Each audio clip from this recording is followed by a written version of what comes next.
Dr. Ranjani Parthasarathy is a professor in the Department of Information Science and Technology, Anna University. Her area of specialization is computer architecture and networks.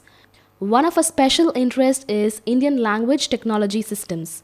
She is actively involved in research in all the areas and has over 50 publications to her credit.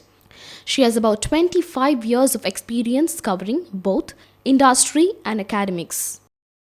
Welcome to the UGC lecture series in computer science. We are looking at a series of lectures on computer networks. We will be looking at the network layer today. With respect to the network layer, we will be looking at routing algorithms and protocols. So, we have already talked about one routing algorithm called the distance vector routing. So, we will take a look at that again, and we will look at the protocol, the RIP protocol, which is associated with, which uses this distance vector routing. We will also take a look at the link state routing protocol and the OSPF and the associated OSPF protocol. So, these two routing algorithms which are used in the internet today are distributed routing algorithms, which are very popular algorithms. This distance vector routing and link state routing algorithm. As I said, distance vector routing is used in the RIP protocol and link state routing is used in the OSPF protocol. In both these algorithms, the network is basically represented as a graph. That is, the nodes are connected by networks. Network can be a link or a LAN. The network interface has a cost. The networks are destinations, and net v comma w is an IP address of a network. So, this is typically what we do to represent it as a graph. So, you take a look at this picture here. So, I have v connected to w through this net v comma w. For ease of notation, we often replace the clouds, which is actually the network, between the nodes by simple links. Okay, so we could just connect this up as a single link with a cost v comma w, which indicates that there is a cost between the nodes v and w. So, if you look at the distance vector routing algorithm, the routing table basically has this information of destination via which hop, which next hop does it go through, and what is the cost to that particular destination. So, for instance, net here, if this is the destination, so you have an entry here which says net, and you go through the node n, so via the next hop is n, and the distance that you have is v comma net. Okay, the distance that you have from v to net, that distance value is stored here as the cost. So, you can see here C of v comma w is the cost to transmit on the interface to network net v comma w. Net v comma w, whatever we are showing here, is the network address of the network between v and w. Again, the network can be a link, but it could also be a LAN. If you look at the messages that are used in the distance vector routing algorithm, so we just saw what the routing table looks like. The nodes now send messages to their neighbors which contain routing table entries. So, a message has the format net comma d of v comma net, which means my cost to go to net is d of v comma net. D is the distance or the cost to go from to that particular network. So, v to net to n. Okay, so this is what you have as the information that is sent in as messages which are exchanged in the distance vector routing algorithm between the various nodes. So, when do we actually send this information? So, you have this routing table at a particular node. So, you can see that at every node you have the destination to the various networks that you have net 1 to n, the different hops through which it is sent, the corresponding distance. So, this information of this destination and the cost, not the via information, but the destination and the cost is what is sent as an update periodically to its neighbors. So, periodically we say each node sends the content of its routing table to its neighbor, right. So, if you have these nodes m, v, w and n, they keep sending this information periodically amongst each other. So, this periodic updates are sent at the end of a certain time period, typical value is about 90 seconds. You also have what are called triggered updates, that is, if a metric changes on a link, a router immediately sends out an update without waiting for the end of an update period. So, you have both triggered updates and we have periodic updates. Now, when you have a full routing table update, most distance vector routing protocols send their neighbors the entire routing table, not just entries which will change. Now, you could have these again are possibilities that we have, just as we talk about triggered update and periodic update as two options which are used. Similarly, we could have a full routing table update or you could have a partial routing table update, but most of the distance vector routing table routing protocols normally send the full routing table. Another feature that is used normally is route invalidation timers, that is, when the routing table entries are invalid, you will have to remove them from the table. So, how do you find out if they are invalid? If they are not refreshed, then the routing table entries become invalid. So, how do we do that? We have a value which is associated with every entry. A typical value is to invalidate an entry if no update is received after 3 to 6 update periods. So, you kind of wait for about 3 to 6 update periods. If you do not get any updates about a particular routing table entry, you remove that from the routing table. So, you consider that it is stale and it is not been refreshed, so you can remove it. Now, this obviously will work only if we are using full routing table updates, because only when full routing table updates are used, you can wait for 3 to 6 update periods, check if a particular routing table information has been received or not. If it has not been received, you can remove that entry from the routing table. Now, coming to the RIP protocol, which implements this particular routing algorithm. Now, RIP is a very straightforward implementation of the distance vector routing algorithm. Now, it is a simple intra-domain protocol, that is to say that it is used within an autonomous system. Now, each router advertises its distance vector every 30 seconds or whenever its routing table changes to all of its neighbors. That is the way it is implemented in the RIP protocol. Now, RIP always uses 1 as link metric, and maximum hop count is treated as 15 with 16 equal to infinity. Routes are timed out, that is set to 16 after 3 minutes if they are not updated. A little bit on the RIP history, on the RIP history, the RIP protocol history. 1988 was when the first version of RIP was floated. So, this was floated in RFC 1058. In 93 you had RIP version 2, which added provision for subnet masks which could be used with each route entry, and also allowed for classless routing. Now, we will understand what we mean by classless and classful routing when we take a look at the IP layer protocol in detail. But just remember that you have version 1, which was kind of a primitive version, and version 2 took care of some of the advances that took place in the IP field. So, the 1998 is when the current version of RIP v2 was introduced, and that has been the one that has pretty much been used. So, if you look at the RIP version 2 packet format, now the RIP message itself is carried as a UDP packet. So, it is carried within a UDP packet. So, you have a UDP header which is followed by the RIP message. If you look at the RIP message, it has a command field, a version field, then there are some bits which are set to all zeros, an address family again on all zeros, you have a 32-bit address, and then you have the metric field, and then up to 24 more routes which can be supported on this. You can see that the entry that you have basically this whole thing from here to here is one route entry. That is, you have the address of a particular destination and the metric, the cost to that particular destination. This is what you have for every route that needs to be sent, and you can have 24 more such routes which are advertised in a single RIP message. Okay. So, we say one RIP message can have up to 25 route entries. So, this command field here identifies whether it is a request message or whether it is a response. The version here will indicate what version it is 2 in the case of RIP version 2. The address family here indicates whether it is the IP addressing family which is used, or whether it is whether it requests a full routing table. Now, what we do, I mean the 000 here indicates that we are requesting full routing table.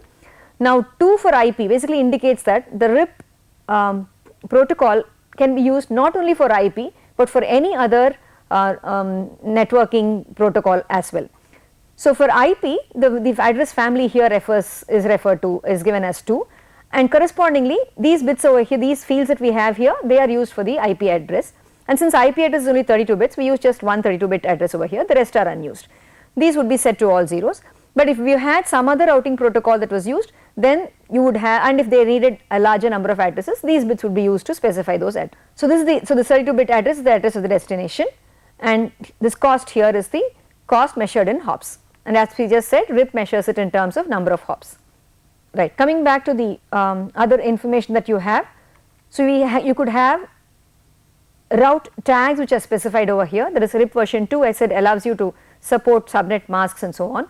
So, then we have route tags used to carry information from other routing protocols, which for example, this could have information such as the autonomous system number. Then subnet masks for you, if they are used, they are specified here, and identifying a better next hop address on the same subnet than the advertising router. So, that is the next hop IP address, this could also be specified. So, these values which were zeros in one version of the RIP now have provision for specifying subnet masks and next hop IP address. So, you have additional information that can be specified, but you can see that the message format pretty much remains the same, it is just some fields which are used differently. So, if we look at routing with RIP, you have initialization which basically says you send a request packet, the command field is equal to 1, address family of all zeros and all interfaces. RIP version 1 uses broadcast if possible, RIP version 2 uses multicast address if possible, and for requesting the routing tables from neighboring routers. Then when a request is received, routers that receive the above request send their entire routing table. When a response is received, you update the routing table, and then regular routing table updates are sent every 30 seconds. That is, you send all or part of the routing table to every neighbor in the response message. Triggered updates are sent whenever the metric for a route changes, then you send the entire routing table. So that is what we have in the RIP protocol. Now we move to the link state routing protocol. The strategy in a link state routing protocol is that you send information to all nodes, not just the neighbors. So you send to all nodes information about the directly connected links, and we do not send the entire routing table. You can see that this is the major difference that you have between the distance vector routing protocol and the link state routing protocol. So here what we do is we send information to all nodes, not just neighbors, but you send information about the directly connected links, not the entire routing table. You can see that just the reverse of what happens in the distance vector routing. In distance vector routing, you are sending information to your neighbors about all the other nodes that you are connected to, about the entire routing table that you have. Here it is the other way around. So each node then constructs the graph of the entire network and computes the least cost path to any destination. So let us look at how that will happen. So if I have so many different nodes here, A, B, C and so on, right. So what happens in this link state routing is every node sends information about neighbors to every router. So A would say that it is connected to B, F and E with a particular cost, and this information would be sent to all the other routers. So similarly, every router would look at which are the neighbors to which it is connected and send that information to all the other routers. So now let us look at how exactly this information is consolidated. So each node requires the complete topology information. So the link state information is flooded to all the nodes, because we said it has to be sent to all the nodes, it has to be flooded to all the nodes. And what is very important here is that this link state routing has to be guaranteed to converge, and it is guaranteed to converge. That is, when all the flooding information is finally obtained, when all the information about all the nodes is finally obtained, and you construct a graph, they will all converge to the same value when you compute the shortest path from any node to any other node on this graph. Okay, these are the basic properties that we have of this link state routing protocol. Now this guarantee to converge within a reasonable amount of time is one of the major advantages of the link state routing protocol, and that is where it significantly differs from the distance vector routing protocol. Now we have seen in an earlier lecture with respect to distance vector routing protocol that you have problems of convergence, you have problems like the count infinity problem, and that is something which is taken care of in the link state routing protocol. The count infinity kind of problems do not occur here because you have a guaranteed convergence, and this happens because you have the complete topology information which is available. We will take a short break now and come back and look at the details of the link state routing protocol.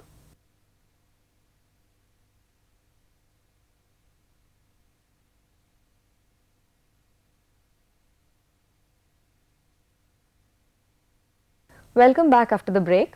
We have been talking about the link state routing protocol and how it differs from the distance vector routing protocol. So in link state vector protocol, as we said, each node sends the information about its connectivity to its neighbors to all the other nodes in the network, and each node now will construct a complete graph of the network. So let us look at how this happens. So the basic principles that we have in link state routing are as follows. So each router, as I said, establishes a relationship with its neighbors, that is, it finds out who are its neighbors. Adjacency with its neighbors is what it finds out.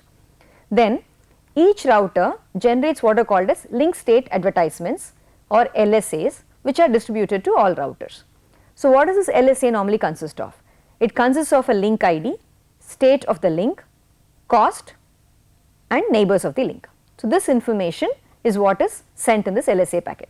So each router now maintains a database of all the received LSAs, that is LSAs received from each of the other nodes which are there in the entire network. So that is, you have a topological database or what is called as the link state database. Now this describes the network as a graph with weighted edges. Each router uses its link state database to run the shortest path algorithm. Now typically the shortest path algorithm that is used is the Dijkstra's algorithm to produce the shortest path to each network. Now remember that all of them will have the same link state database eventually, and they will run the same algorithm, therefore they will end up with the same path to go from any source to any destination. So the consistency that you have in the network is definitely maintained. So the link state pack will look like this. You have the advertiser which says the link state's ID followed by network, cost and the neighbor. Okay, this is what the link state packet would look like. And we said the link state packet is sent to all the other neighbors by means of what is called as reliable flooding. Now what do we mean by reliable flooding? You store the most recent LSP from each node and you forward the LSP to all the nodes but one that sent it. You generate the new LSP periodically. So to distinguish an older LSP from a newer LSP, we use something called a sequence number, and the sequence number is incremented. So you start the sequence number at 0 when you reboot, and we also have a TTL field, a time to live field which is used. You decrement the TTL of each stored LSP. So now look at what is happening here. Now you store the most recent LSP from each node. So this is what we are trying to basically achieve here is reliable flooding. Now what do we mean by reliable flooding? You are flooding the entire network with these LSP packets. So we want to make sure that this is not just a flooding of LSP packets alone which takes place in the network, but after a point of time this flooding of LSPs will kind of stop, it will kind of converge. Now which means I should not have LSP packets going back and forth in the network continuously, which is why we make use of all these different techniques. We use a sequence number to identify when a new LSP packet is being sent, so that the old one can be discarded and the new one can be retained. We use this TTL field in order to make sure that when you have loops which are there in the network, you do not have packets being sent over and over again in the loop. That is, once the TTL goes to 0, you will drop the packet. Similarly, you forward the LSP only on all nodes except the one that sent it. So which again helps you to reduce the amount of flooding that actually takes place and when the TTL goes to 0, you will discard the packet. So if you look at the basic operation of the link state routing protocol in the at each node, so each node receives LSAs, stores them in the link state database and forwards the LSAs on other interface, so that LSA flooding takes place on other interfaces. Using this link state database, it runs the Dijkstra's algorithm and constructs its IP routing table. So this is the overall operation of the link state routing protocol as it can be seen in each router. Now coming to the Dijkstra's shortest path algorithm for a graph. So what we do here is you have a graph n comma e with n as a set of nodes and e is the set of edges. Now dv comma w is the link cost. Now dv comma w is set to infinity if v comma w does not belong to your e, the set of edges, and s is the source node. Given this input, let us look at what happens. The output basically is dn, which is the cost of the least cost path from node s to node n. From s to n is what we want to find out. So you have an algorithm which essentially identifies the least cost path and arrives at the final route that is to be taken from the node to a destination. I will not go into the details of this. You can this is the normal shortest path algorithm that you would have been exposed to, that you had already studied in your course on data structures and so on. So so this is the Dijkstra's algorithm that is used, a very well known algorithm, and the same algorithm being run on all nodes makes sure that you have a consistent path information that is obtained. Now coming to the OSPF protocol, which actually uses this link state routing algorithm. OSPF stands for Open Shortest Path First. Now this is the most important link state routing protocol on the internet. Of course the RIP protocol is also used, but OSPF is kind of used whenever we are looking for proper convergence of the information. The complexity of the OSPF, as we can see, is significant, and we will take a look at some of those details. Now if you look at the features of OSPF, now OSPF provides authentication of the routing messages. Secondly, it enables load balancing by allowing traffic to be split evenly across routes with equal cost. Now these are some additional features that OSPF provides over and above what is normally provided by the link state algorithm. Now when we say provides authentication of routing messages, that is very important, because you can have malicious routers just sending wrong information, and that information could be flooded among all the routers, and if that wrong information is flooded, you would end up with totally wrong picture of the network, and that would completely destroy the entire routing table that you are constructing. So, some amount of authentication is provided for, and OSPF provides for authentication of its routing messages, so that you know that you are getting authentic information from a router and you are getting authentic information from an authentic person. Secondly, allowing of load balancing. This is something which is again a good feature of OSPF. So, if you have two routes with equal cost, you could use both the routes alternatively, so that you can kind of balance the load on both these routes. Third, it allows for type of service routing to set up different routes depending on the TOS field. That is, you can have different metrics that you could use. Now, we saw that in the RIP protocol, only the cost, that is the link, the hop count is what is used as the metric. Every link is just given a cost of 1, whereas OSPF allows you to have different costs allocated, different costs used depending on what type of service you want to have. For instance, you could have different link metrics. One could be based on the bandwidth, one could be based on the hop count. There are various, one could be based on reliability. So, you could have different types of service specified, and based on the type of service you could choose different routes. So, this is one of the major advantages of OSPF. Fourthly, it supports subnetting. Now, subnetting is also supported by RIP, but it is supported on OSPF as well, and it supports multicasting as well, and it allows for some hierarchical routing. Now, what actually OSPF does is, within a domain, the network can also be divided into what are called as areas, and this within an area you have the information which is aggregated, and the aggregated information can be sent to other areas. So, and this actually helps to the network to scale. The amount of information that needs to be exchanged is kind of reduced because of this kind of a feature. So, let us look at an example network. So, let us say I have these different routers here. Okay, so 10.10.10.1, 2, 3, 4, 5, 6, whatever. Okay, I have these different routers. The router IDs are selected independent of the interface addresses. Okay, now you have one address over here and one address over here that you can see. So, the router ID is normally what is done is you either choose independent of interface address, or you choose one of the least address as the ID of the router. Now, link costs are called metric. Now, the reason we call it as metric is that as we just said, you could use different types of metrics, right. It could be reliability based, or it could be cost based, bandwidth based, whatever. And metric is normally in the range of 0 to 2 power 16, and metric can be asymmetric. That is, in one direction I could have a different metric, in other direction I could have a different metric. So, all these are possible. So, when you have a link state advertisement that is sent, this is typically what it would look like. The LSA of a router 10.10.1 10.10.10.1 would be as follows. So, the link state ID, it would say 10.10.10.1 is the router ID, and the advertising router, okay, the route that again is the same as the router ID 10.10.10.1. Number of links, okay, see 3, that is 2 links plus the router itself. Okay. So, it will say that there are 2 links over here plus the router itself. So, number of links is given as 3, and then you have the this information being sent as the link state advertisement. So, each router sends its LSA to all the routers in the network, as we saw using a method called reliable flooding. Now, the link state, so description of link 1, you will have description for each of the links also in that link state advertisement. So, link ID 10.1.1.1 and the metric associated with it. So, the description of link 2, link ID 10.1.2.1, metric 3. Link ID 10.10.1, now remember this is the node itself, right. So, the metric is 0. So, this is the information that would be sent in the link state advertisement. So, now when this link state advertisement is sent, each router has a database which contains the LSAs from all the other routers. So, that is maintained at each of the routers. So, the database would look like this. You will have the LS type, link state ID, advertising router, checksum, LS sequence number, LS age. LS age is the same as our TTL that we talked about. So, this is the information that will be maintained at each of the nodes as a database.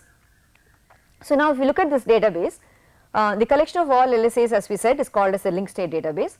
Now, each router has identical link state database, so which is useful for debugging because each router has a complete description of the network. And if neighboring routers discover each other for the first time, they will exchange their link state databases. So, this again helps to make the convergence faster, or rather to make the latency less. The link state databases then are synchronized using reliable flooding. So, this is the overall mechanism. So, coming to the OSPF packet format. So, again you have the OSPF message, which consists of a header and the body. The OSPF packets, remember, now there is a difference over here. The OSPF packets are not carried as UDP payload. OSPF is carried directly as an IP packet. So, OSPF has its own IP protocol number, which is 89. That is IP header, and then following that the message, the OSPF message directly is carried as the as an IP packet. Now, the TTL is set to 1 in most cases.